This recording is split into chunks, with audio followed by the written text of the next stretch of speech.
إذا حضارتكم لنصر الباطل في جهلنا يحرق جميع أوراقه. لو كل من قد صان عرضه جاهل أو من ستر نفسه يسمى عاقه، أن الصحابة والرسول الفاضل في الجهل فاقوا عاقرين الناقة. السلام عليكم ورحمة الله وبركاته.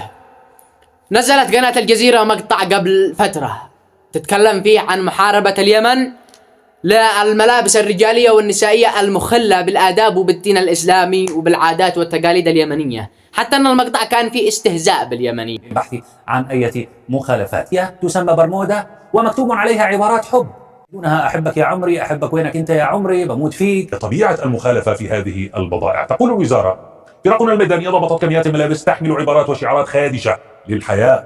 نشرت أيضا تنبيها مرفقا تقول بخبر المخالفة: أخي المواطن، عند وجود محلات تروج لسلع تتعارض مع الهوية اليمنية والمنافية للدين الإسلامي يتم. المقطع انتشر وعليه أكثر من 20,000 تعليق، ومغلب هذه التعليقات اللي يقول لك شعب جاهل، شعب عايش في العصر الحجري، واللي يقول لك شعب مختر، خلاص خزن وقام طلع القرارات هذه التافهة. يعني إذا سترت نفسك وعرضك جاهل يعتبرك جاهل. أما إذا أنت تحضر خلي أختك وأمك يخرجين كاشفات شعرهن ولابسة إلى فوق الركبة، هكذا تعتبر متحضر. البس قصير والبس الضاغط، أنت متحضر. لكن لما تلزم أختك وأمك بالنقاب واللثام واللباس الإسلامي الذي أمر به الله ورسوله، أنت تعتبر في هذه الحالة جاهل. من صان عرضه أصبح اليوم دانس، ومن كشف عرضه ينال المكارم. صارت حضارتهم بخلع الملابس والجهل وقف عند ستر المحارم. قصر الملابس لازمه للمراقص، أما البنت الناس ما هو بلازم.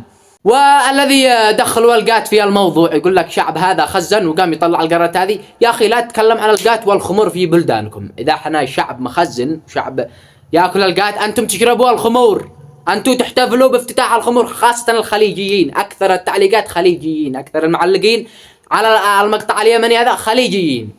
شعب جاهل إنه ما رقص وما لبس القصير وما خرج كاشف شعر نسائهم مثلكم.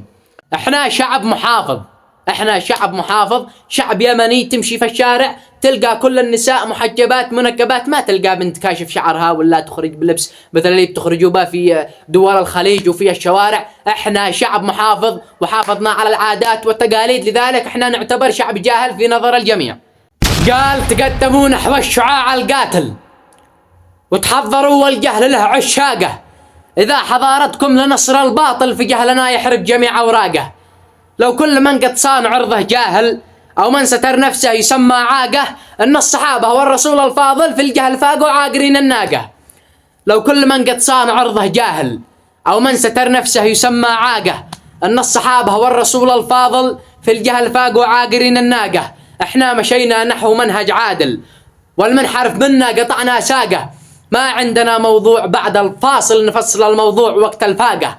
إذا الحضارة عند كم من فاشل أنه يبيح العرض من أعماقه، فالجهل الذي يعطيك هيبة راجل اعتز به وامشي على ميثاقه. إذا الحضارة عند كم من فاشل أنه يبيح العرض من أعماقه، فالجهل الذي يعطيك هيبة راجل اعتز به وامشي على ميثاقه. يا أهل البلادة والكلام العاطل، عوراتكم لستارها مشتاقة. شوفوا شوارعكم ومن اللي حاصل، ما منكم من بان حسن أخلاقه. الله أمر في وحيه المتنازل بالستر والآيات من أعماقه. قرآن واضح بالمفصل كامل، عودوا لحفظه واقرؤوا أوراقه. احنا لأجل أعراضنا من قاتل، والذل ما حد مننا قد ذاقه، والذل ما حد مننا قد ذاقه. وسلامتكم.